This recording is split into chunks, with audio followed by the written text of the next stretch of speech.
Hola a todos, muchas bendiciones. Hoy estamos con un tema que a muchos les va a interesar. ¿Te preguntaste alguna vez, ¿es bíblico decretar? Vemos hoy en día que este término está muy de moda. Dicen yo decreto, hermano decrete o estamos decretando tal o cual cosa. Que hay una prosperidad que viene sobre tu vida. ¿Es correcto el uso de la palabra? ¿Es correcto decretar? En otras palabras, ¿qué significa realmente? ¿Es parte de las enseñanzas de Cristo? Hay un sinónimo que se utiliza frecuentemente con respecto a decretar y es declarar. Seguramente lo habrán escuchado cientos de veces. Yo declaro, tú declaras, decretemos. Fíjense que siempre se utiliza con el pronombre personal yo. Yo soy yo. Dios no hace nada, o sea, soy yo quien afirma. Me están entendiendo, ¿verdad? Pero es correcto. Uno de los significados de la palabra decretar es dictar un decreto. Un decreto o la acción de decretar solo se adjudicaba al rey o máxima autoridad. Eso lo podemos ver en el libro de Esther 3, 8 y 9. Y dijo Amán al rey Asuero: hay un pueblo esparcido y distribuido por los pueblos de todas las provincias de tu reino, y sus leyes son diferentes a las de nosotros, y no guardan las leyes del rey. Y al rey nada le beneficia dejarlos vivir. Si place al rey, decrete que sean destruidos. Vemos claramente en este relato que solo el rey podía decretar o sellar un decreto que nadie podía romper. Lo vemos también en Daniel 6, 9 y 10, firmó pues el rey Darío el edicto y la prohibición. Cuando Daniel supo que el edicto había sido firmado, entró en su casa y abierto la ventana de su recámara, oraba de rodillas 3 veces al día. ¿Pero por qué utiliza la palabra edicto y no decreto? El edicto viene del latín edictum, que significa pronunciamiento de un decreto.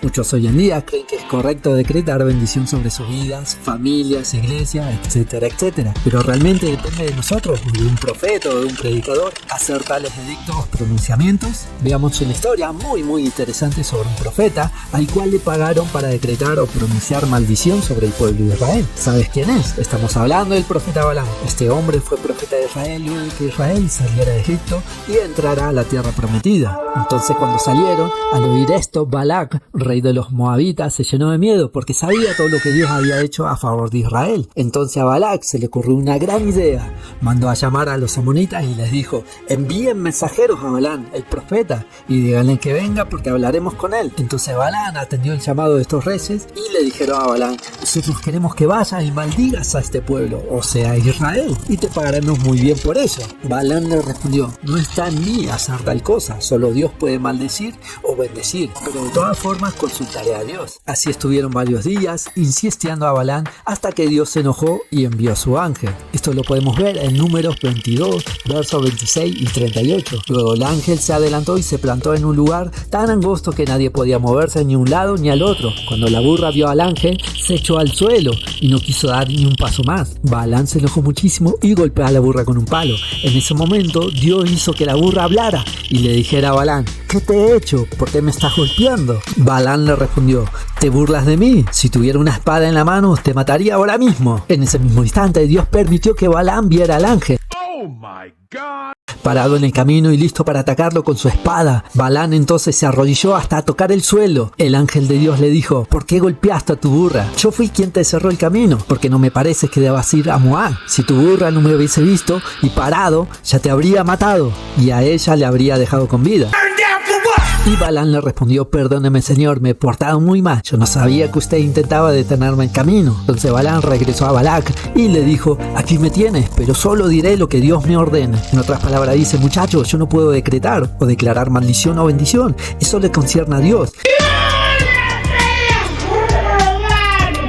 Y yo recibí la orden de Dios para bendecir a Israel. Analizando esta historia, vemos que ni aún un profeta o quien sea puede pronunciar maldición o bendición sino por la palabra de Dios. Esa falsa enseñanza ronda en muchas prédicas. Hasta hemos escuchado decir: declaramos y decretamos y no recibiremos un no como respuesta de parte de Dios.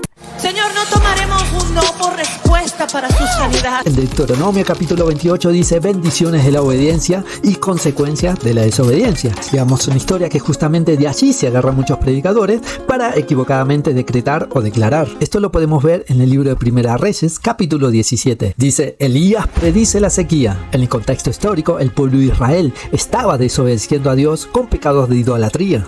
No tendrás a otros dioses ante mí. De hecho relata que Elías dijo al rey Acab para castigar castigar a toda la tierra de Israel por sus rebeldías, que no iba a llover hasta que Elías lo dijera. Y de ahí caen en el error y decretan sin sentido y sacan este texto de contexto para decir todo tipo de enseñanzas falsas. Y si bien Elías sí dijo que no iba a llover hasta que él lo dijera, solo que Elías no hablaba de su propia boca, sino que hablaba todo lo que Dios le ordenaba. Él no era un predicador eufórico que pronunciaba profecías así porque sí. Él sabía que todo lo que debía hablar tenía que ser ordenado por el Señor. Esto lo vemos un poquito más adelante en 1 Reyes 18 verso 1. Y miren lo que dice: pasados muchos días vino la palabra de Jehová a Elías en el tercer año diciendo: ve, muéstrate a Acab y yo haré llover sobre la faz de la tierra. Fíjese muy bien que claramente dice, el Señor le dice, yo haré llover. No le dice Elías, ahora a llover por tu propia boca. O le dice Elías, decreta lluvia, vamos, declara lluvia. ¿Te das cuenta cómo nos engañan y deforman la palabra? Jesús nos enseña que no hace falta decretar. Él nos enseña a orar y a pedirle a Dios, pero en su propio nombre, o sea, en el nombre de Jesús.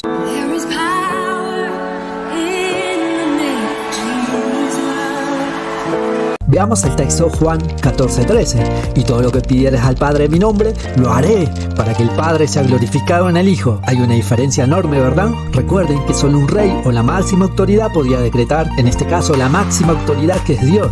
Muchas bendiciones para todos. Suscríbete a nuestro canal. Si te gustó el video, coméntanos. Chau, chau.